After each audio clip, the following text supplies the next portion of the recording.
not, Graham's findings are always original and thought-provoking, and his books make an exciting read. They really do. Today, Graham and I will be talking about his book, which he wrote with his co-author, Martin Keyman, Robin Hood, the Man Behind the Myth. There are so many questions like, who was Robin Hood? Was he a fantasy? We will find the truth to the real story of Robin Hood. Robin Hood has been such a celebrated tale, and it has been turned into many Hollywood movies. Again, Robin Hood, which was an animated Fox by Disney from 1973. Those are just to name a few. There's probably many more missed, but he's everywhere we look. There's even Robin Hood Flower. Now, thanks to Graham Phillips, we're going to track down a real Robin Hood. I would like to introduce Graham Phillips to Crystal Kids TV. Hi, Graham. How are you doing today? Thank you for taking time out of your busy schedule to be here. It's my absolute pleasure, and hello to you too. Thank you so much. So, since I really love Robin Hood, and it's such a wonderful tale, and my favorite is actually from 1938, they actually made him look like he was a hero. Now, Graham, how can you find the roots of Robin Hood? Well, I suppose the first thing you need to ask is what actually is the story we know today? I mean, obviously there's different versions of it, and each time a new movie is made or a new TV series, then Robin changes a little bit. But the basic outline of the Robin Hood story as it sort of came into the 20th century was that Robin Hood was originally a earl or a baron, and he was fighting in the Crusades with Richard the Lionheart in the 1190s, and he came back from the Crusades to find out that the evil King John, who was Richard the Lionheart's brother, left to rule England while Richard was fighting in the Crusades, had appointed bad sheriffs and bad representatives around the country, and the Sheriff of Nottingham, in the area where Robin lived, had taken over Robin Hood's own castle, and Prince John had turned the Earl Robin Hood, the Earl of Huntingdon as he was originally known, into an outlaw. And so he ends up fleeing to the relative safety of Sherwood Forest, which is in Nottinghamshire, near Nottingham, where he came from. And there he gathers a band of other dispossessed people, and other thieves and rogues have been forced to flee to the forest, and makes a band of so-called merry men. And they then decide to rob the rich who travel through the forest on their way to collect the king's taxes or the Prince John's taxes. And they take it from them and give to the poor that the Sheriff of Nottingham and others are repressing. And this is, and Robin, by the way, becomes the greatest archer in the land. He uses a longbow and he shoots an arrow straighter and better than anyone else in the country. And amongst his merry men, there's Will Scarlet, one of the greatest swordsmen in the land. And Little John, called Little John because he's so tall, he's really quite big. He fights with a quarterstaff, big long staff, and he's better at that than anyone in the country. And then we have Friar Tuck, who's another member of his, a dispossessed priest, if you like, who becomes part, or a monk who becomes part of Robin's band, and he's the greatest wrestler in the country. So obviously this is a rather fantastic tale. But this is the story of Robin Hood as we pretty much know it today in one form or another. Then let's look at the alternative story of Robin Hood. So if he did exist, where could he have been born? I know we can't put a date on this man, but at least can we speculate? Well, the date as far as the story is set that we now know is in the 1190s, because that's when Richard is away on the Crusades. That historically did happen, and Little John and King John really did rule the country when Richard I was away. That much is historically accurate, and that's when the story appears to be set. Yes. But we trace back, where did that story come from? It was actually written by a contemporary playwright to William Shakespeare, a man called Anthony Munday in the 1590s. And what this man did is he wrote a tale called The Downfall of Robert the Earl of Huntingdon, who became the outlaw Robin Hood. That was quite a long title to the book, but and then it was a subtitle with an even longer title explaining what the play was going to be all about. But the story I've just told you now was pretty much the play that was written by Anthony Munday in a sort of Shakespearean way. Now that made it very popular, but if we look at earlier stories than that, we find that they're slightly different. Anthony Munday changed it. He had the story set in the 1190s, where the earlier versions of the story have it placed slightly later than that, in around about the year 1300 to 1320. Well, in fact, it's considerably later than over 100 years later than Anthony Munday's version. People were familiar with Richard I, and they were familiar with Prince John in Shakespeare's time. So it was a good time to set it. But the original setting of the story, of the earlier versions of it than Anthony Munday's play, have it at the time of Edward II, who wasn't a particularly well-known king to people during Shakespeare's time. And that's probably why Anthony Munday set the tale in a time that they were more familiar with. But so if we're going to look for the original Robin Hood of the story and what the original story was, and if there really was a true Robin Hood behind the story, we've got to look in the early 1300s, not the late 1100s. Yes. Wow, that's so cool. Wow. And could you please be so kind to tell us about what about Robin Hood's early life and parents? Like, we don't really know anything about that. Could you please tell us? Well, if we try and look at the very earliest story of Robin Hood and see what that tells us. Now, the oldest surviving story of Robin Hood is called A Little Gest of Robin Hood. Okay. That's the name of the story. And it was written, and the surviving copy dates from about 1400. Now, we know there were earlier stories than this because they are referenced in various documents, but none of the actual stories themselves survive. So let's see what the little jest, by the word jest, spelled G-E-S-T, means tale. It's an old English word for the word a tale. A short tale of Robin Hood, in other words, is what this is called. So if we go back to the little jest of Robin Hood, what does it tell us? Well, to start with, it begins with Robin already an outlaw. Okay. Now, unfortunately, it's told us nothing about his childhood. It doesn't even tell us how he became an outlaw. He already is an outlaw. And it's during the reign of Edward II, and it's in the 1320s. And he's an outlaw in Sherwood Forest, where he's robbing the rich to give to the poor. But the part of Sherwood Forest he's in isn't actually anywhere near Nottingham. It's further north than Nottinghamshire, in a county which is called Yorkshire. Now, the actual specific place he is said to rob the rich and give to the poor is something called Great North Road that ran from London to Nottingham and then north from there to the city of York.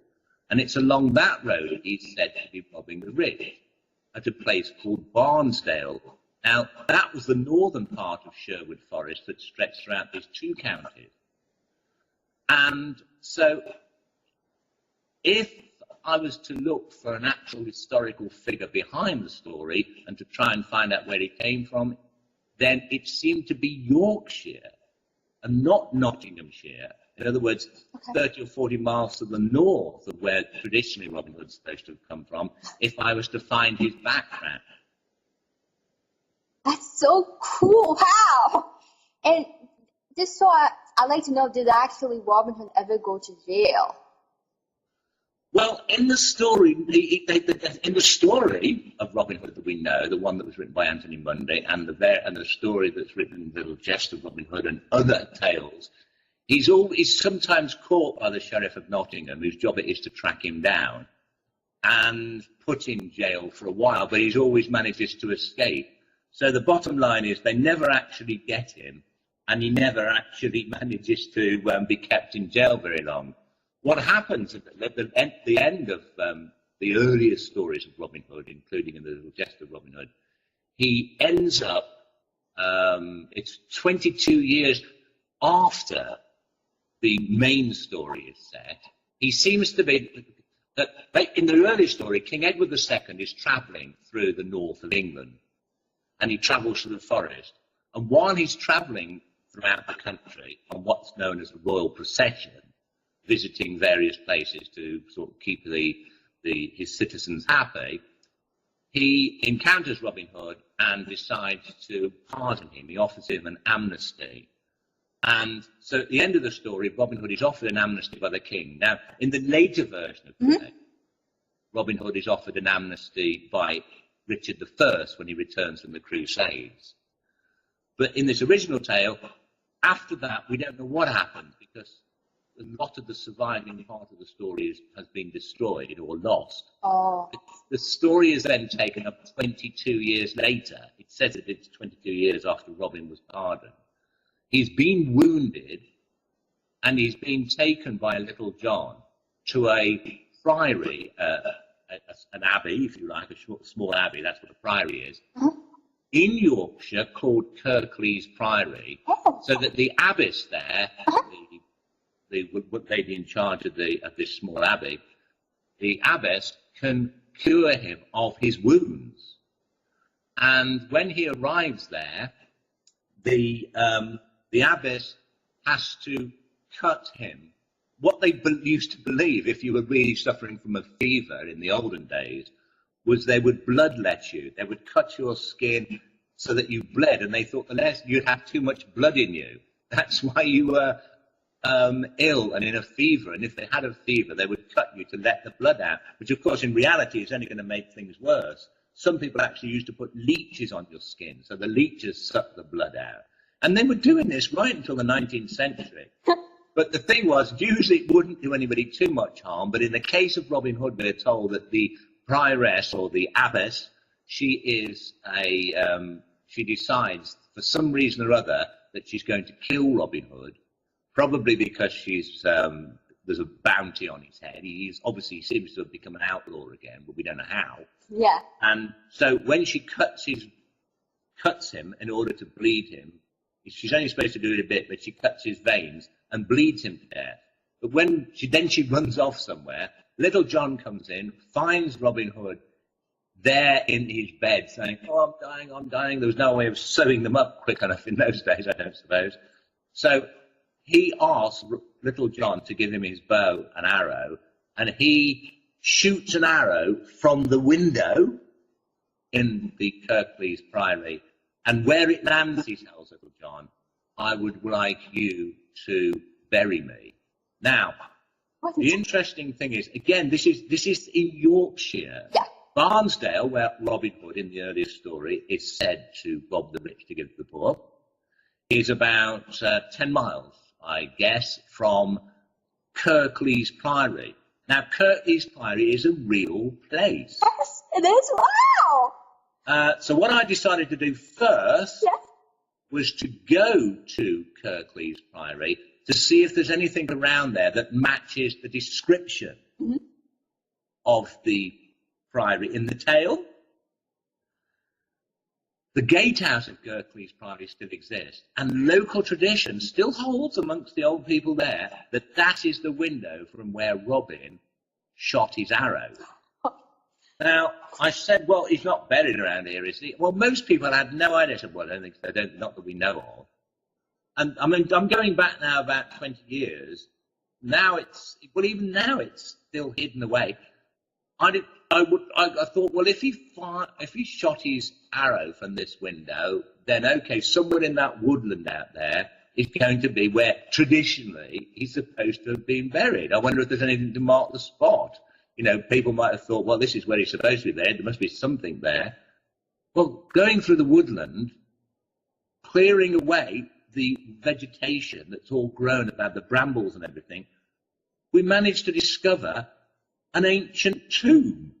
It's surrounded by railings made of iron that have literally rusted away, and there is a headstone on this kind of this oblong tomb with a little wall around it, completely overgrown, totally forgotten about, saying in like oldie style English, "Here lies the outlaw Robin Hood, the Earl of Huntingdon, etc., etc." And the date was something like, I think it's 1275 or something on there. And I'm thinking, well, hold on, this may or may not be fake. Somebody may have put this here based on having read The Little Guest of Robin Hood or other similar tales. Right. But it's completely overgrown. If this had been in the USA, it would be a theme park. Right. It would be a major tourist attraction. How come it's overgrown? And Kirklees Priory was falling to bits. But this was the beginning of my search. I thought I'm going to look into the background of all this, find out why this grave's been forgotten, and if there could be a real Robin Hood behind the story. Actually, the grave of Robin Hood, as you said, it's located at Kirklees, but there was a scandal at Kirklees about 3 nuns who were over-welcoming. What was that? What happened with them then when they were over-welcoming? What happened to them? Were they buried nearby or something? Maybe. I don't know. I just thought it would be interesting to add, I just wanted to say that. Well, no, that's interesting. Well, the thing about the abbess, she certainly wasn't over-welcoming because she had Robin Hood killed. But the story says the reason why Little John took Robin to her is because she was his kin. In other words, a relative of some sort. Doesn't say how much, doesn't say if she was his sister, his cousin, or whatever. There was a movie made based on this the end of Robin Hood's life, which starred Sean Connery and Audrey Hepburn 8 years ago. And it actually, Audrey Hepburn played the part of the abbess. But in this tale, they actually portray her as an older Marion. It's Maid Marion who's become a nun, and then she's the abbess. And the reason why she kills Robin, who is Sean Connery, is because he's kind of wasting away because he's getting old and he can't sort of fight well anymore, and he's still got this feud going with the Sheriff of Nottingham. So she kind of decides to put him out of her misery. And I seem to remember she then commits suicide herself. So it's a kind of, basically it's to do him a favour in that film. But in reality, this place, Kirklees Priory really existed, and there's a grave there. But obviously, the first thing I realised is that the style of the grave, the writing, wasn't real, true Middle English, the kind of language that had been spoken at the time. It's a stylised oldie English that the Victorians used. So the grave was clearly a fake. But I found it had been put there in the 1850s by a local landowner as a sort of feature in his garden, or on his land. So maybe that's why it had just been left to be overgrown. But in the 1600s, there was a drawing made of a grave that had marked the spot before the one that's there now, before the Victorian fake. And it was an old-style, medieval-looking gravestone from the drawing that had been made of it, with a cross on it, with, amongst other things, "Here lies Robert Hood, H-U-D-E." Now, Robert was an early, the name Robin is in fact a nickname for somebody called Robert, like Jack is for somebody called John. So Robert and Robin are the same thing. The H-U-D-E is a way of spelling Hood. There was no consistency of spelling in the English language until the 1700s. So H-O-D-E, H-U-D-E, H-O-O-D, H-O-O-D-E, they're all various ways of spelling Hood. So it says that there was a grave of Robert Hood, or Robin Hood, at that spot in the 1600s, that by the look of it is a kind of medieval style tombstone. Because, wow, we're not just talking about Victorian fake here, there was something there. And I found out the reason why it had disappeared in the late 1700s, the early 1800s. And when the landowner found out that it had gone, he decided it needed a memorial put there instead. And that's how the one that's there now was put there. So I thought, wow, I mean, what happened to this gravestone? Somebody maybe stole it, put it in their garden, who knows?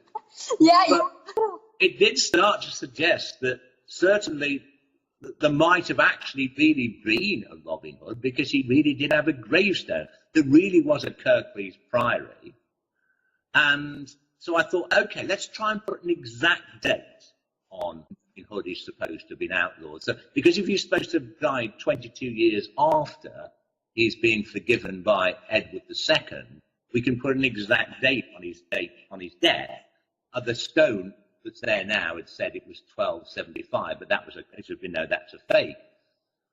So the story says that Robin is pardoned by Edward II, while Edward II is on a royal progress through the north of England, visiting various places, and it names them. There's only one time that Edward II did that, and that was in 1220. Sure, my brain's gone. 23 or 22? I think it was 1223. If it really happened, that's the year it happened. 22 years later than that put us at around about 1245. Am I 23 plus 22 is 45. Got it. So round about 1245, Robin is said to have died. Who was the abbess of the Kirklees Priory that really existed in that year, in mid-1240s? Well, all those abbesses are recorded, and their gravestones still survive, real old gravestones, not fakes, in the grounds of Kirklees Priory. And the abbess who was there in 1245 is somebody called Elizabeth de Stainton. Now, Elizabeth de Stainton, I decided to go to where the records were kept of that period of history, and they're now at the Yorkshire Archaeological Society headquarters on the campus of Leeds University, a city in Yorkshire. So I went along there, and the staff there were extremely helpful. They've got all the original rolls, as they were called. In other words, the original records weren't kept in books, but on large rolls of papyrus or as a paper or parchment that are rolled up like scrolls. Hence they're called record rolls. Now the rolls of the church at that time record that Elizabeth de Stainton came from a town called Wakefield before she became a nun and then the abbess. It actually said where she lived. So I thought, okay, if she remembered, the story says that she was a relative of Robin Hood, maybe the town of Wakefield is where Robin Hood came from. It was stretching it, but I thought, it makes sense. So I looked at the rolls, these scrolls, if you like, the records of the manor of Wakefield, Wakefield was a small town with a manor in the middle of it where the local lord lived, around the period that Robin is said to have lived. Found out the record of Elizabeth de Stainton, and found that she had a cousin whose name was Robert Hode. Oh, he did? Absolutely. Hode, and again, it's another way of spelling Hood. Robin Hood. Wow. Now, even all the earliest tales say that Robin Hood's name was originally Robert before he became an outlaw and changed it to, everyone just then called him Robin. So Robert Hode, I'd found a Robin Hood. And Robin Hood's name appears in the rolls, the records of Wakefield Manor and Wakefield Town, no less than, I believe it's 20 times in the early 1200s. And he is, and the reason why he's being recorded is he's doing all sorts of petty crimes. He's stealing chickens or having a fight with somebody or whatever. And gradually his crimes seem to get a little bit worse until suddenly around about 1320, his name disappears from record altogether, as if he has been totally outlawed. Yeah. An outlaw is somebody who's basically, it's one less than a death penalty. It's basically exile. Nobody is allowed to look after you. You've got to go and flee to the forest, and anyone can kill you if they want. So it's a kind of, there's no contract out on you, but basically going to starve to death. And of course, when the sheriff is after him, it's because he starts robbing from the rich and giving to the poor, according to the tales. So there is a Robert Hood, and if it does become seemingly outlawed, he gradually, slowly but surely, gets worse and worse at his sort of crimes. He's doing these crimes, these early crimes, he's committing them with a man called Henry de Falkenberg. Now, Henry de Falkenberg, he is a young friend of Robin from the town of Wakefield. He commits these crimes. Suddenly, he disappears from record. Do you know how he reappears? Wow. In the 1320s, he reappears in record as the Sheriff of Nottingham.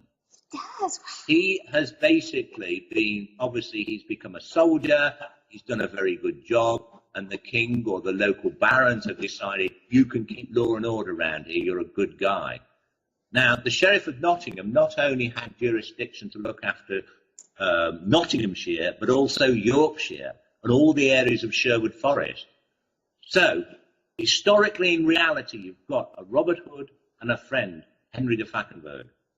Both of these, that's the name he took later, because they all took fancy French names once anybody sort of went up the social ladder. He was originally just known as Henry of Wakefield.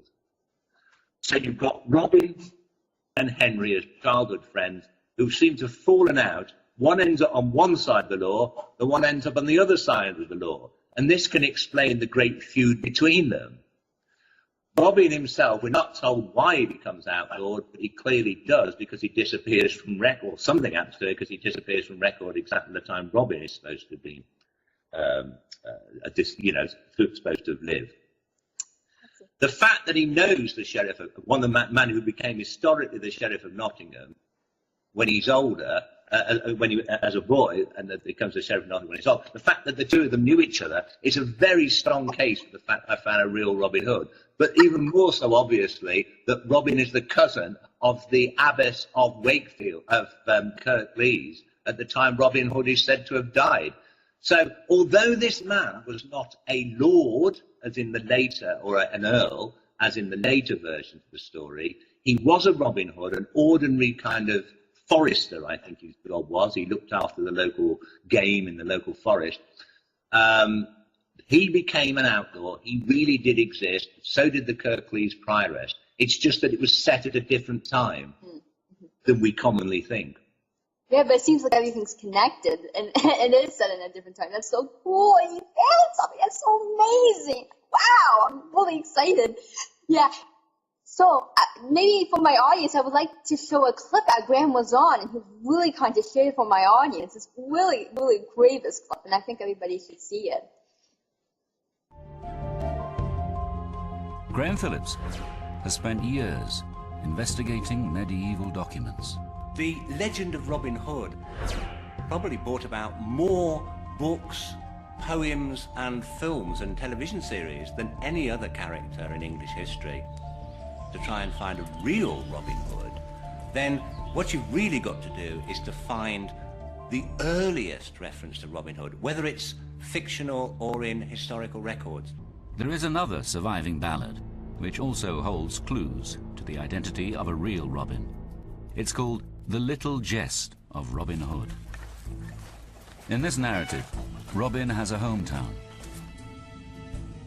Most people think Robin comes from Nottingham, but it recounts how he's from the neighbouring county of Yorkshire. At the end of The Little Gest of Robin Hood, we're told that he's been wounded and he's taken to a priory called Kirklees Priory. Little John takes him there in the hope that he'll be cured by the abbess. But she betrays him, and what she does is, partly treating his wounds when they used to have bloodletting, she bleeds him to death.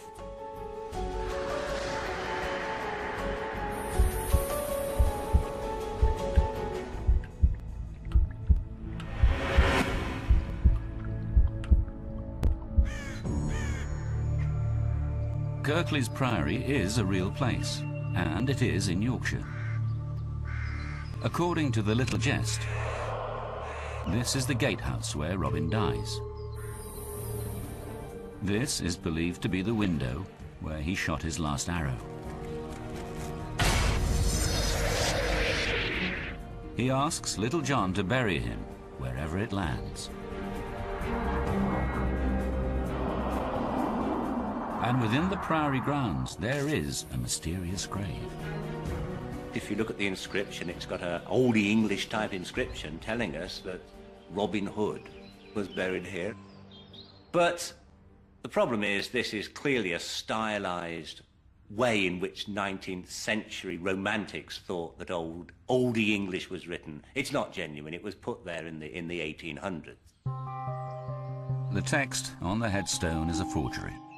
But historians have uncovered a period illustration, revealing that a Robin Hood may once have been interred in these grounds. There is evidence that there was a grave there before the current one that was put there in the 1800s. In fact, as early as the 1600s, people make reference to a grave being there. Drawn in 1665, it depicts an earlier burial, now replaced by the fake tomb. On that grave it said, "Here lies Robert Hode." Robin is actually a nickname for somebody called Robert, and Hode, H-O-D-E, is one of the old spellings of Hood. So yes, we do know there was early grave there belonging to a Robin Hood. The little Gest tells how Robin dies in Yorkshire. The ballads also connect him to Nottingham and Sherwood Forest.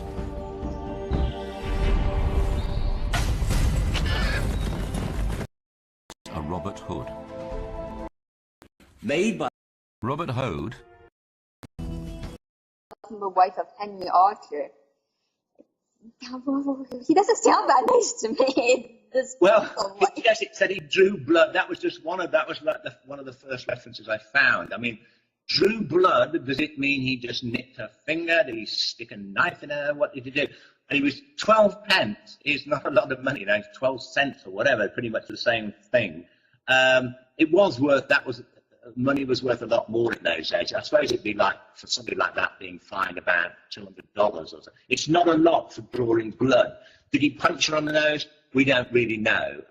So we can't really draw any conclusions about. But he's drawing blood from a man's wife. Yep. I mean, so he doesn't sound as nice. Maybe the Robin Hood of reality in the Middle Ages was the sort of person who robbed the rich, but in reality never got round to giving it to the poor. Maybe this was a myth or a legend that built up around him. We don't know, but we don't know the circumstances about how he drew blood from this lady. But times are very different in the Middle Ages. Women had pretty much no rights whatsoever. So the fact that somebody was nasty to a woman at the time would not have stopped him becoming a hero to the people of England or the oppressed people of England. These days, if somebody did something like that, well, we're not going to follow him. But there were very different times, or maybe nobody knew about it. It's only that I've only discovered that he got up to that kind of mischief. Mm-hmm. But so yes, he was. He may not have been such a nice fellow. Yeah, it doesn't sound like it to me. But again, we can only speculate because we don't know him personally, and we're not there, obviously. But anyway, it seems as though that's this. We're only able to speculate, and we're only able to just see it in our own eyes, and that's what we're able to do. But anyway, I wanted to talk about something that actually is really cool. Did he actually ever get married? According to legends of Robin Hood, he married an Irwinstone. He married his wife, Maid Marian, at St. Mary's. St. Mary's actually exists. That's correct, it does. The St. Mary's Church in Nottinghamshire. There is no more records of Robert Hood of Wakefield. Mm-hmm. In the story, when Robin is forgiven by the king, when he's granted an amnesty, he marries his sweetheart. Now, in the earliest story, we all know her as Marian, but she doesn't appear at all in the earliest stories in the Gest of Robin Hood. She doesn't appear at all. But she does appear in Anthony Munday's play. Mm-hmm. But her name, to start off with, is Matilda. Really? And Matilda, when she becomes an outlaw, changes her name to Maid Marian. But we're not told why she changes her name to Marian. Like Robin is called Robert, the Earl of Huntingdon in that play. And then he changes his name to Robin Hood. Now, we know historically there really was a man called Robert Hood who would have maybe changed that, used the nickname Robin Hood. What's his wife called? Incredibly, he was married. The records show that the Robert Hood of Wakefield was married, and he was married to a Matilda de Toothill, which is a town nearby. Toothill, Matilda of Toothill. So he did marry a Matilda. So that fits totally with what the legend of Robin Hood how it later develops into the fact that Marion was originally called Matilda. So there seems to have been an historical Maid Marian as well. Now, did he marry this Matilda before or after he was an outlaw? Well, he married her before he was an outlaw. Robin may have started off disliking women, but maybe later on in his life he was a bit nicer. He was only fairly young when he drew blood from this guy's wife. So there's no evidence that he ever did anything horrible to his wife, Matilda. So she was already his wife, and she disappears from record at the same time as Robert Hood of Wakefield disappears. So maybe they did flee the forest together. Yeah, maybe. But what is interesting is I began to wonder, is there any record of what happened to them after the king granted them amnesty? Yeah, please tell us. There was in the 19th century, there was an historian from Warwickshire. Now, that's a county which is about 30 or 40 miles south of Nottinghamshire, and it surrounds Stratford-upon-Avon, where William Shakespeare came from. Now, in Warwickshire, or Warwickshire, as people from Canada might say, or people from America, W-A-R, Wickshire. We say Warwickshire. In Warwickshire, there is a place called Locksley, L-O-X-L-E-Y. Now, in many of the early stories of Robin Hood, he is known as Robin of Locksley. Now, we found out that the Robin Hood of his history, Robert Hood of Wakefield, came from Wakefield.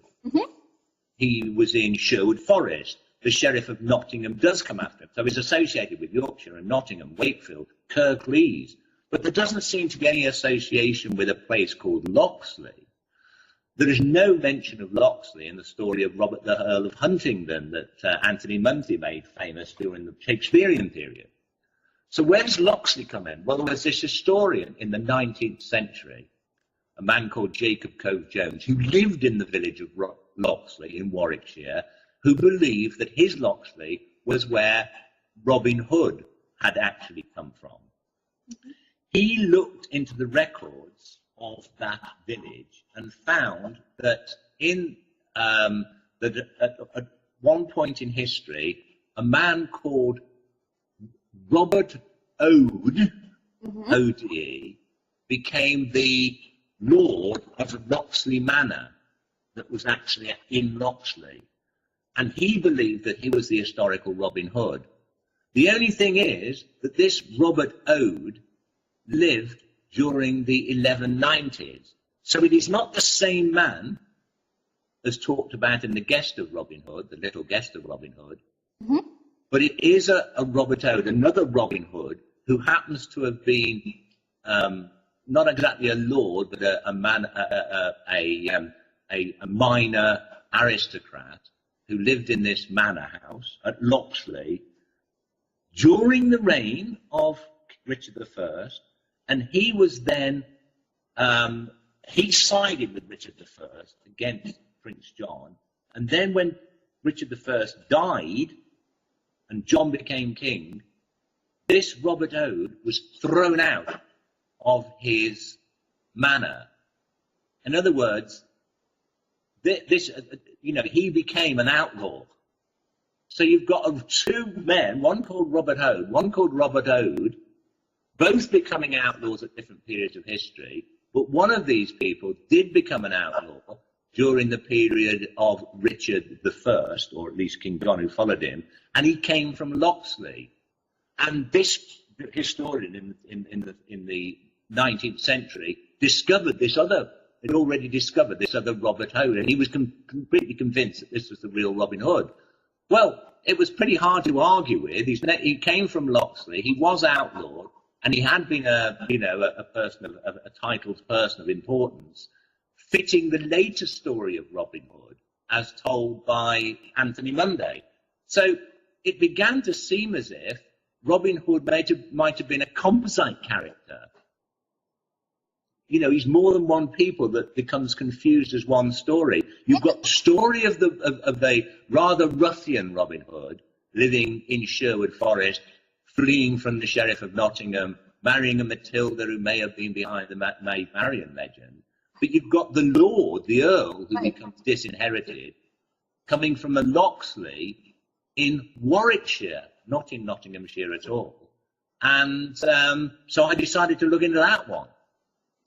And when I went to the village of Locksley, which still exists just to the south of Stratford-upon-Avon, when I went to the village of Locksley, I found that Locksley Hall, that still survives, which is where Jacob Cove-Jones, who was the man who did this research in the 19th century, where he lived, stood on the site where the original Locksley Manor stood. And I tried to find out where some further records of this Robert Hood from there. And what I could find out from the parish records, that he was married to a woman, and the woman he was married to was called Matilda. So you've got two Matildas. No wonder they got confused. Yeah. It was a fairly common name. I still don't quite know where the Marian bit comes in. Yeah. But you can understand that there's two people very similar to do very similar things, but at different times. They can be confused as one person. It was when I was looking around through the graveyard, and I actually looked for the grave of Jacob Cove-Jones, the man who'd actually discovered this in the 19th century, I found that his daughter's grave had exactly the same gravestone on it as the gravestone drawn in the picture of Robin Hood's grave that had disappeared around the year 1800. I thought, hold on, wait a minute, why is this, he's had his daughter's gravestone seemingly carved in exactly the same way as Robin Hood's grave. No wonder he must have seen this original drawing and became completely enraptured with the story so much that he made his daughter's grave look like Robin Hood's grave. Cutting a very long story short, it was only when the gravestone was examined that people realised it was very much older. He'd used an older gravestone and recarved it, daughter's gravestone, so he was able to put it on consecrated ground in a churchyard. He couldn't have put that stone there without it being marking somebody's grave. But it turns out in the end that it was his grandfather who was responsible for stealing the stone. His grandfather was also convinced that the Locksley where Robin Hood originally came from was this Locksley in Warwickshire. He went up to Kirklees Priory, knowing the story about Kirklees Priory, found the original gravestone in the woods around it, and decided to have it hauled away with horses, put on the back of a cart, and hauled all the way down to Warwickshire, and it was kept in the grounds of Locksley Manor, or Locksley Hall as it was known then, by that family, until the Jacob Cove-Jones in the late 1800s decided to have it put on his daughter's grave. So Robin Hood's original gravestone of one Robin Hood ended up in the place that was associated with another Robin Hood, marking the grave of a guy's daughter from the 1800s. How interesting. See, wow, this is amazing. I just love this. This is a great interview. So could you please tell us also, since we're actually talking about the grave, where did Little John's grave, do you know where Little John's grave was located? Yes, there is. Now that one is in an actual churchyard. Mm-hmm. In the story, it's not written in the Little Gest of Robin Hood, but in another story which kind of was written probably in the early, well, certainly survives in the early 1400s. After Robin dies, this is after Little John taken Robin in Kirklees Priory. Robin is buried. Little John then decides to retire and spend the rest of his life in peace. And this poem tells us, or it's a poem or ballad, tells us that Little John retires to a place called Hathersage, which is a real place about 20 miles away from Kirklees. Again, it's in Yorkshire.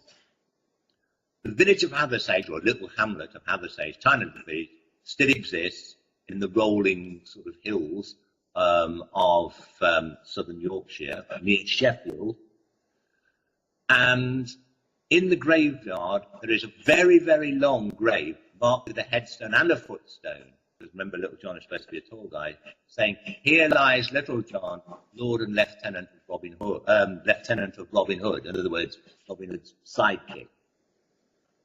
And the stone that's there now was only put there in the 1800s. But we know, we have records that there's a Little John's grave there, or supposed to be the grave of Little John, that goes back all the way to at least the 1600s. So again, in the place where the earliest ballads tell us that Little John is laid to rest, there is this long, long grave. Somebody in the 1800s decided to dig it up and find out who was buried there. They did find the bones of a very tall man. Since then, the church has never allowed it to be dug up again. But it's possible that somebody decided that let's put a grave in the churchyard of somebody, let's find some tall guy and shove him in a grave when he died, and make out it's Little John's, because the early stories of Robin Hood say that Little John was buried there. But it seems a bit, everything is beginning. There is a grave of a Little John where Little John is supposed to have died. There is a grave of Robin Hood where Robin Hood is supposed to have wanted to be buried. There is a Kirklees Priory. The prioress of Kirklees was the cousin of a Robin Hood who became an outlaw, and that Robin Hood is related to, has a childhood association with the man who becomes the sheriff of Nottingham.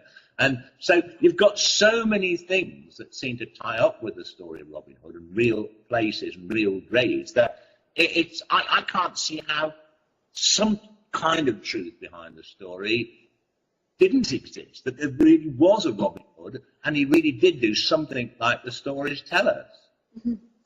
And did Friar Tuck exist? I'm sorry, the sound just went again. Yes, sorry about that. Did Friar Tuck exist? Friar Tuck now. Friar Tuck is again, he seems to be somebody who was tagged in the story that had nothing to do with the original Robin Hood. Early stories began throughout the 1200s about a Friar Tuck who was an outlaw in his own right. He used to be a monk or a priest, and he went rogue and started robbing people. He robbed them to give to the poor, but he robbed the church. People, rather than Robin Hood, who's robbing sort of people who are collecting taxes for the king, he is robbing the church who are collecting rent and taxes from the people on their lands, and he then gives it to the poor.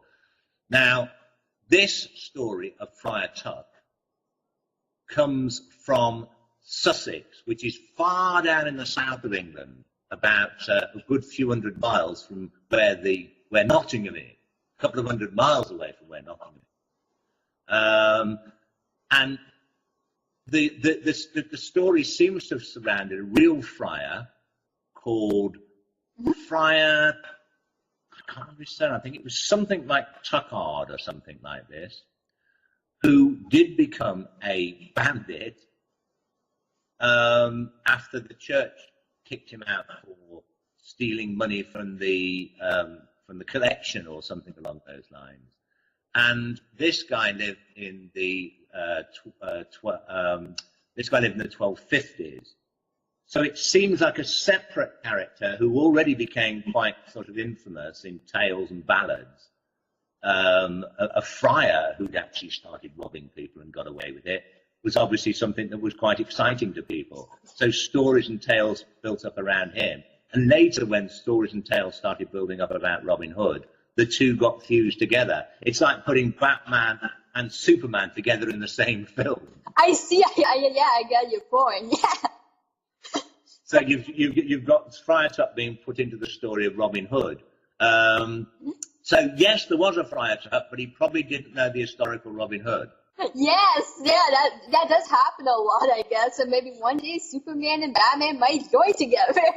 Apparently the new film that's coming out does have them both in it. Yeah, they do. So there you go. Batman vs Superman. Actually, I did talk about it on my show with my guest Robert W. Sullivan before. So there you go. That's just an example of how this is coming. How stories are always joined together, and that's how history is getting mixed stories, right? Yes. That's a perfect example. So, well, the war that we know today, the sign is when Richard the Lionheart was in power. During that time, did the bow and arrow play an important role? And how long have the bow and arrow played an important role in English history? Right. Well, the thing about the bow and arrow is that the longbow was invented in medieval England. And when the longbow came into existence, it was designed specifically to pierce plate armor. Now, the way that fighting happened, most people's armor until the later Middle Ages was chainmail. They had some bits of metal on them, but the idea of the thick knights in armor, plate armor as it's known, with thick armor on, shining armor, that didn't come around until the late Middle Ages, until the late 1300s, the 1400s. And the longbow as we know it, that could really fire, didn't really come into existence until the 1400s. There was earlier versions of longbows, if you like. But the kind of longbow that Robin is seen to use wasn't really invented until the 1400s. And it was invented in order to pierce plate armor, which had been invented in the 1400s. So these knights, when they charged on their horses, a normal arrow would just bounce off them. So, but this really strong bow could pierce that. And so everyone thought it was going to be the end of the world, because suddenly these knights could be brought off their horses. Before they were like tanks, they were like unstoppable charging machines with lances that would just mow down anybody in front of them. But with the invention of the longbow, they were fair game. But this didn't come around until after the period of either of these real historical Robin Hoods, and all the time that the original story is being set. So if Robin was an archer, he wouldn't have had a longbow as we would know it now, but he could have been a great bowman. All British people from villages, there was no such thing as a standing army in England at the time, in the Middle Ages, in the period of either of the Robin Hoods, the historical Robin Hoods. What happened is that if a war took place, a local baron would be expected to raise an army from the people who lived on his land. It's up to him to, right, the king says, you must provide me with 300 men, you've got to provide me with 200 men, and so on. And these people would just be ordinary farmers, or shepherds, or foresters, or blacksmiths, or whatever else. And so in other words, they had to be like part-time soldiers. So every Sunday afternoon, it was a law that all able-bodied Englishmen had to practice their archery. They didn't learn to fight with swords. That was the job of the aristocrats, the knights, the people of importance. But the ordinary everyday person didn't have to learn to fight with a sword or ride a horse or anything else, but they had to learn to shoot a bow, an arrow. So they had to practice every Sunday afternoon. And if you didn't practice, you could be fined or put in the pillory or the stocks, and people throw tomatoes at you. There was actually, this is a slightly funny story, there was a case of somebody at Oxford University in England who found out, this was a few years ago, and he found out that, and he thought this was really funny, he found out that during an exam, he could request a pint of beer every half hour. This is what they allowed them to do in the past, when it was, in the olden days. So he demanded halfway through the exam that the officiator go off and get him a pint of beer. Of course, when the guy had to leave, his idea was to sort of cheat. So he got him a pint of beer, and half an hour later he asked for another pint of beer. And this got into the press and everything, the that this guy had really made fun of the university by getting the sort of somebody who's really important, one of the professors, to go out and get him beer. Eventually, they said he had to sit the exam again, and they were going to fine him. And he said, "Why? Why? I've done everything I'm supposed to do. I can ask for beer." He said, "Yes, but you didn't practice your archery on Sunday afternoon." So they got him on an old law that still existed, and that law wasn't repealed until about the 1990s. So theoretically, every Englishman was supposed to be practicing their archery until the 1990s, every Sunday afternoon. So back at the time that Robin Hood is said to have existed, being an archer, everybody was supposed to be, every able-bodied man between certain ages was supposed to be able to practice their archery, be a good archer, so that when the call to war came, if it did, they would be ready to march, leave their farms, and just march straight off to fight. Now, so they would have regular competitions in these villages on a Sunday afternoon to try and make it interesting to see who the best archer was. And the most accurate archer would win a prize. And very often this prize would be an arrow to go on the wall of the church. They wouldn't get to keep it. An arrow made of silver, usually, or a silver-coloured, shined up, whatever metal, silver. Iron with some silver in it, maybe. But the church kept it, and it would be put on the wall with the person's name underneath it, that they're the archer for this year. And in some rich towns, they would have a golden arrow. A gold? In the story of Robin Hood, he actually comes to Nottingham and he's there to prove himself better than anyone, including the Sheriff of Nottingham. He wins an archery contest, and in winning the archery contest, he wins a gold and silver arrow, I believe it is. Oh, yes.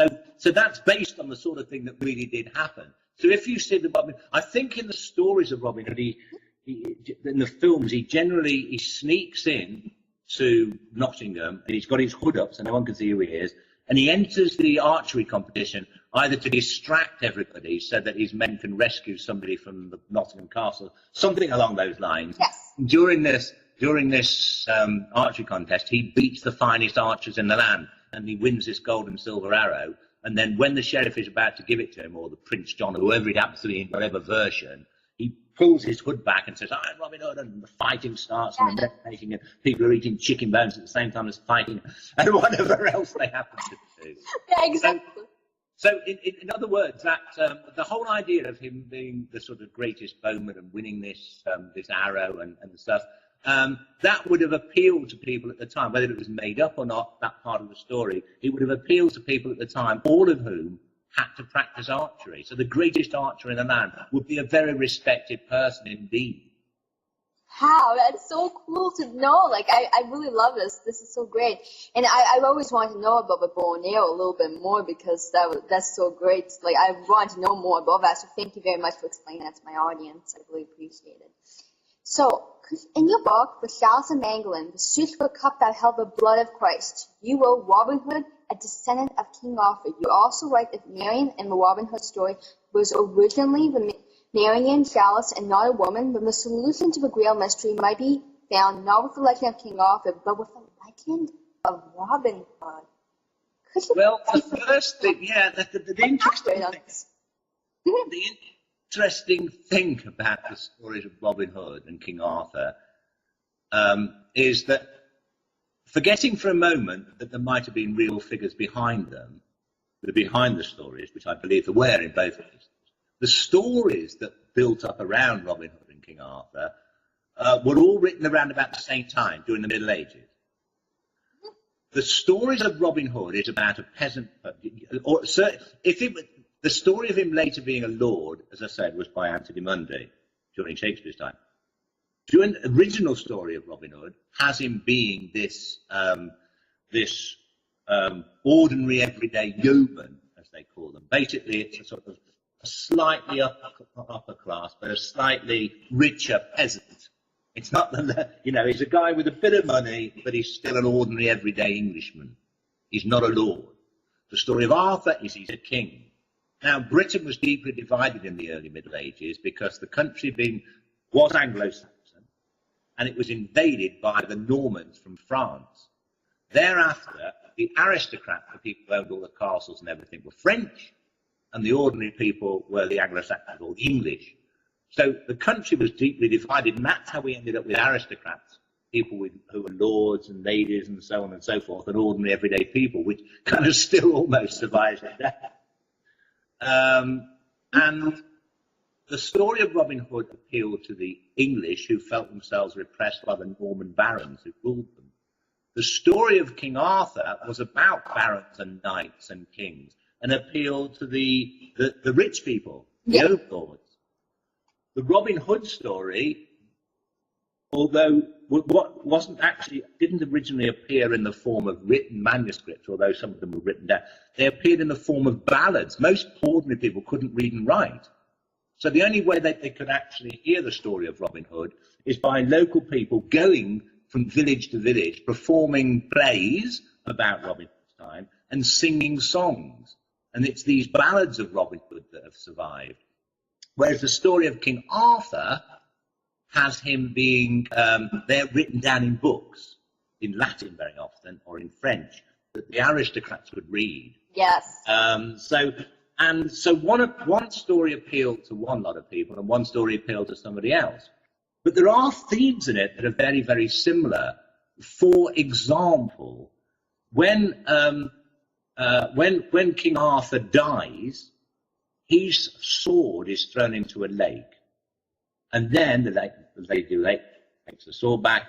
Arthur is then sailed in a barge across that lake to be buried on Avalon. Mm-hmm. So his sword, which is ordinary everyday English people were not allowed to carry swords, only the aristocrats. His weapon, his sword, is his symbol of office, is an aristocrat's weapon. And Arthur ends up being buried where the sword is thrown in that lake. Robin Hood, he shoots an arrow from a window and asks to be buried where the arrow falls. Yes. That is his weapon, is the weapon of the ordinary everyday person, the bow and arrow, rather than the sword. So there's a similarity. If you think also, there's many others, but I'll just give one more example. Go on. Everybody knows that when, probably the story of Robin Hood, when he meets Little John for the first time, his right-hand man for the first time, Little John is standing with his quarterstaff on a log crossing a stream, a river.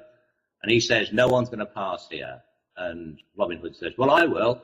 And they end up having a sort of a fight. He said, well, if you can beat me with a quarterstaff, then you can pass. So they end up having this fight on the log. And eventually, Little John wins. Robin Hood then says, right, you've beaten me. And he puts his hand out and then pulls Little John into the water with him. So he kind of cheats, and then they're kind of laughing and they're best of friends. That's how they first meet. The story of how King Arthur first meets Sir Lancelot, his right-hand man, is that Lancelot is guarding a bridge. He's on his horse, he's got his lance, he's got his armour on. He's on a bridge, and he says, no one shall pass here unless they can beat me in a sword fight. So he gets off his horse, and Arthur says, I can beat you. So he basically has Excalibur, and the two of them sword fight. And in the same way as Robin Hood cheats in order to beat Little John, or equal the score, Lancelot is beating, and they go right down by the river. Lancelot is beating King Arthur, and he gets him into a position almost to get him to yield, and then Arthur cheats by calling upon the power of Excalibur, the extra superpower Excalibur has got, so that he can cut the sword of Lancelot in half. And so then they both fall into the river together, and they all start laughing, and they become best of friends. But although later on there's a penalty to be paid for him calling upon the power of Excalibur, but that's another story. Do you see how similar the stories are? I do, yeah. They evolved at the same time together. Yeah, exactly. Now, remember that I said that, that there was a mystery as to why Matilda ended up being called Marion. Mm-hmm, yes. Well, as you rightly said at the beginning of this little section now, Marion was the name of a chalice, the Marian chalice, was the name of a cup that was said to have once belonged to Mary Magdalene. Marian means of Mary. And this cup was said to have held the blood of Christ. So it's one of the kind of stories behind the Holy Grail. And in some of the earliest stories of Robin Hood, he goes in search of his Marian. But the Marian that they're talking about is this chalice. Now, in a King Arthur story, Arthur's knights go in search, and sometimes Arthur himself goes in search of the Holy Grail, the cup that was used by Jesus at the Last Supper, that was said to have been used to collect his blood, which had miraculous healing properties. And Robin Hood, when he is wounded, not at the end of his life, but he then goes in search of the Marian chalice, the chalice of Mary Magdalene, which is supposed to have contained the blood of Christ so that he can drink from it and be cured. You see what I mean? Again, another great similarity between the two stories. Now, a lot of these things might have been invented themes, fantasies added on, but you can show that they were both developing at the same time, one appealing to the repressed peasants and one appealing to the overlords, the aristocrats. And so it's fascinating. You can see how the whole thing developed. Yeah, it's like today almost, right? They take some like a non-fiction story, put it in, and then they change the story. Like on TV, if you're gonna watch a movie, they sometimes change the story, and then it's like completely different. And that's an example of it. Absolutely. I mean, yes, the stories begin to change each retelling of it. But some people believe that there might have been something even, there are certain aspects of the story of Robin Hood that have been brought into it, like him living in the forest. Yes. Might have been based on an earlier Saxon god who was supposed to have lived in the forest, that was known as Robin Goodfellow. Yeah, please tell us more about him.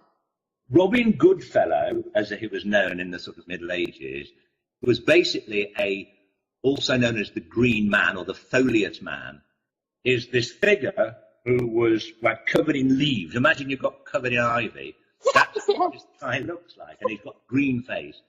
And he's supposed to be a spirit that lives in the woods. And people would tell their children, don't go into the woods at night, else Robin Goodfellow will get you. And that was basically what Robin Goodfellow was supposed to be. Now, until relatively recently, historians tended to think he was just a made-up thing in the medieval period. But the way he's depicted, with this head with leaves all around it, this green face, have been found carved on churches, and known as foliot heads. And some of them were found carved on churches during Saxon times, in the Norman period, going way back.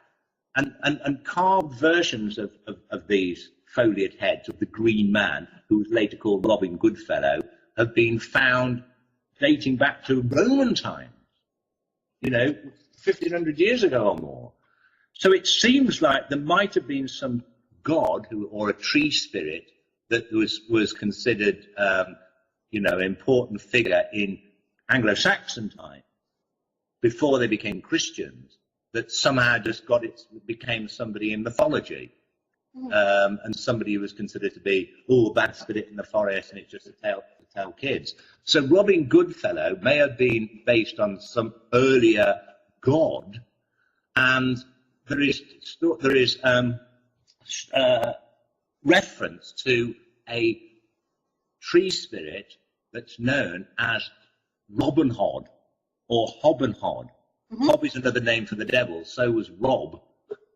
So the fact that you've got a Robin Hood or Hobin Hood sounds pretty similar to Robin Hood. You've got a guy living in the forest. It sounds to me as if you've got a man called Robert Hood, who then changes his name to Robin Hood. Is the fact that he changed his name or called me Robin instead of Robin Hood, because there was already a legend associated with a mysterious tree spirit who lived in the forest that no one could ever catch, that do what he wanted, that ruled the forest? Had he taken on this identity? Is that the person he claimed to, he used this idea of this terrible forest-dwelling spirit to frighten the Sheriff of Nottingham's men and so forth. And is that how it came into the story? Did he sort of take on this persona, if you like, of this idea of this tree spirit? And so you then, but you work. So that's why he takes the name Robin. In the same way as somebody later confuses the name Marion and Matilda, because Robin is looking for his Marion. Oh, so she's called Marion now. Oh, I thought she was Matilda. And you can see how the whole thing can get extremely confusing. And over the years, trying to unravel all this mess was pretty complicated. It is complicated. You must be going through like this, like all over the place journey that you're trying to get there, but yet it's like, okay, here's this name, that name, and there's so many names, and yet you're trying to put this all together, but yet it's like, even when I first looked at your research, it's like, wow, this is a lot of information to digest, because there's like, here, there, and that's why the stories are like, did this all over the place, and yet it seems as though it's just, I mean, they just put it all together. That's all they did. It's like, wow, let's just take that story, let's put it all together, and that's it. Wrap it like a present, give it to the audience, they're happily ever after. But there is another story to this, and that's why I'm glad we're doing this, because I think people need to know this other story, and a lot of people don't know about this. So, yeah. Well, so could you please be so kind to tell, well, was Robin Hood like a Knights Templar? Is there a possibility that he could have been a Knights Templar? It's interesting you should say that. Because remember I told you that I'd found his original gravestone in this churchyard at Locksley, as depicted in this drawing in the 1600s, which originally was outside Kirklees Priory, where he was supposed to have been buried, where his arrow fell. The cross on it is a very unusual cross. That's how, when I first went to the churchyard at Locksley Church, I suddenly noticed this grave, because I thought, wow, like Robin Hood's grave, because the cross on it is very unusual. It's got all these twirly bits and things. And it's known as an engrailed cross. Nothing to do with the Holy Grail, as far as I know. It's called an engrailed cross. And it was one of the symbols for the Knights Templars. And the only other people who had that same cross on their graves that we know of historically were Knights Templars. Now, the Knights Templars existed from the 1100s. They were in existence when the first of the Robin Hoods was kicking around in the 1190s. They'd been outlawed in 1307, I believe it was, but in France. But in Britain, they remained and continued to exist. The church had basically decided they were heretics, but the English king, Edward II, didn't like the church much anyway. He certainly didn't like the Pope. So he refused to have Knights Templars arrested, as they had in France and other countries. So basically, he let them carry on doing what they wanted to do. It is possible that the Robin Hood of Wakefield, once he got an amnesty, may have become a Knights Templar. He may have enlisted as part of the Knights Templar movement. He may have fought abroad with the Knights Templars, but it seems unlikely, because at this time they're pretty much confined to living in their, what they call presbyteries. I think that's the word. Oh, I'm getting confused in my old age. Anyway, they lived in these kind of things that were half military barracks and half monasteries. They were like fighting monks.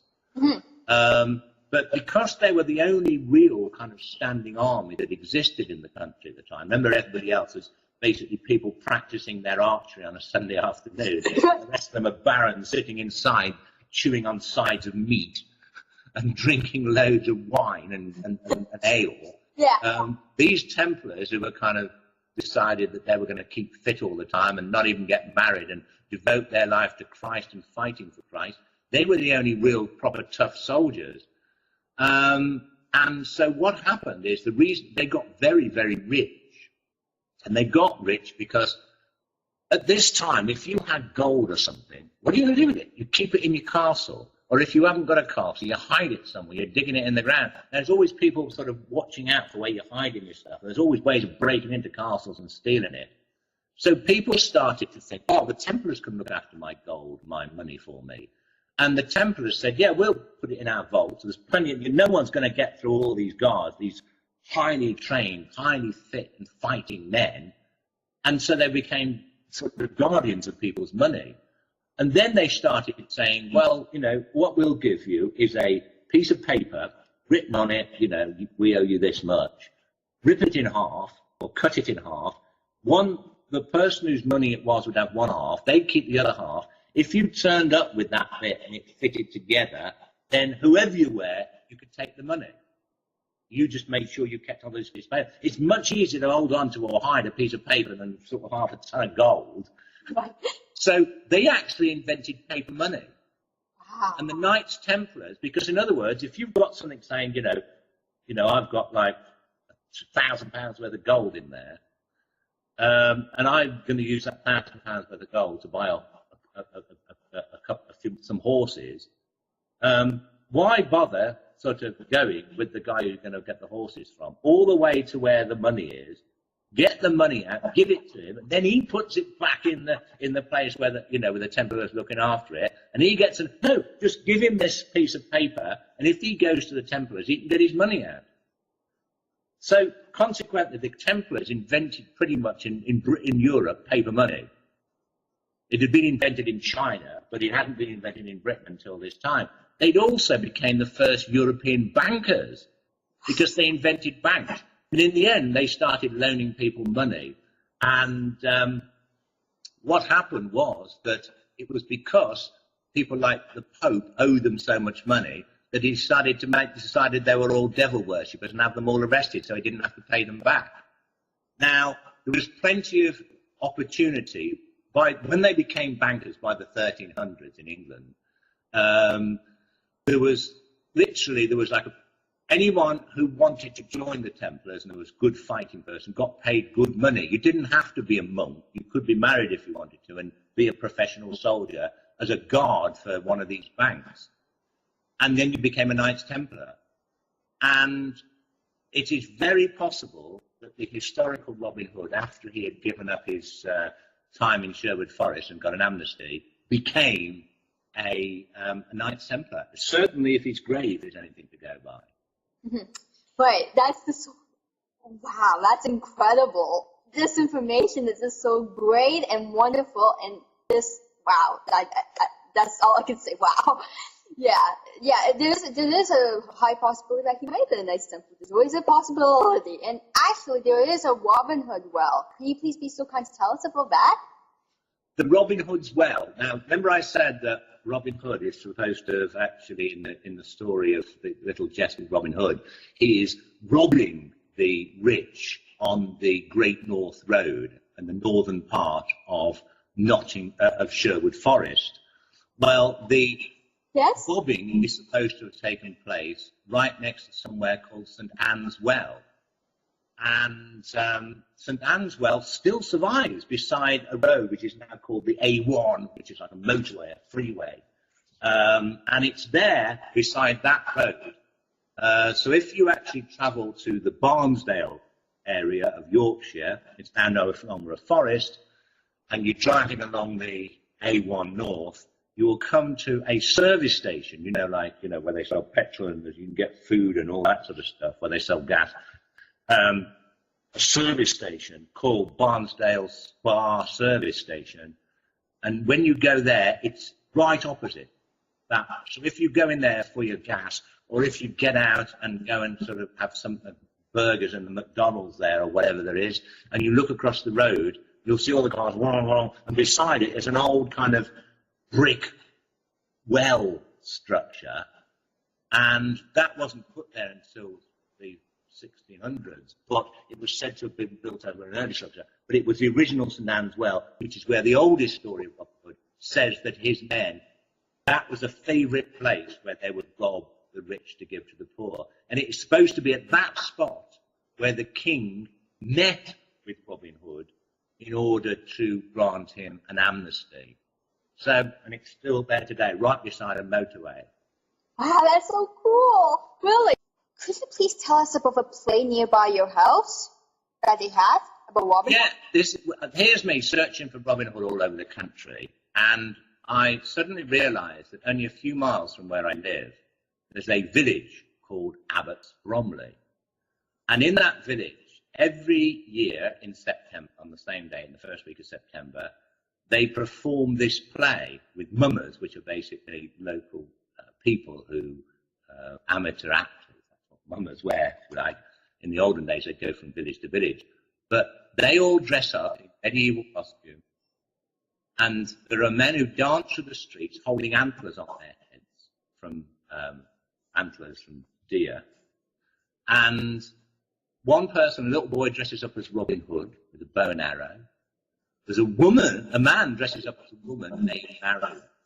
And there are other characters from the Robin Hood story, and they dance through the street, and everybody sort of comes out and gives them money, and the money goes to the poor now these days, but in the past it would have gone to them. And it's basically a Robin Hood play, one of the very original Robin Hood stories. The interesting thing is, it is recorded as taking place all the way back to the 1300s. And so one of the original ways that the Robin Hood story was spread around the country, not in writing, but in the form of people singing ballads and performing plays, is still, and there's only one village that still does it, and it hasn't been disturbed from doing it every year since the Middle Ages, and it's only a couple of miles from where I live. I think that's really cool. But then it really then starts me off on another quest, which I haven't even started yet. Right next to there, there is another village called Loxley, and the people there are convinced Robin Hood came from that one. And I thought, oh, here we go again. So you catch me as I perhaps go on to the next stage of it. Maybe another character came into the Robin Hood story to make the Robin Hood we all know and love today. It seems as though that always happens, right? Well, could you please be so kind to give us your website and where people can check out your books? Today we spoke about Graham's book, Robin Hood, the Man Behind the Myth. So could you please tell us where people can check that out? Yes, my website is grahamphillips.net. If you just type into Google Graham Phillips author, you'll find me. There's a Graham Phillips the actor that will normally come up first, but I'll be on pretty much the first page. But if you type in Graham Phillips author, you'll find me. But grahamphillips.net is my website, and on the first page of it, you've got all my books, and you just click on one of them, like the Robin Hood book, and there'll be a few pages telling you all about it, and where you can get the book, and it will be giving you an outline of what the book's all about. Wow, that's cool. Then check that out, okay? And remember, it's just Graham Phillips author. Thank you for coming on to Crystal Kiss TV, and it was an honor and a pleasure interviewing you, and I'm really looking forward to interviewing you in April. My pleasure, and I'm looking for that too. Thank you for listening to Crystal Kiss TV. I would like to thank everyone for listening. You can check out my website, www.crystalkissradio.com or www.crystalkisstv.com for more. You can also like my Facebook page, Crystal Kiss Radio, or follow me on Twitter by searching me up as Crystal Kiss TV or on Natalie Hart's Google+. See you next week at the same time, same place. Love, peace, and harmony. Love you all.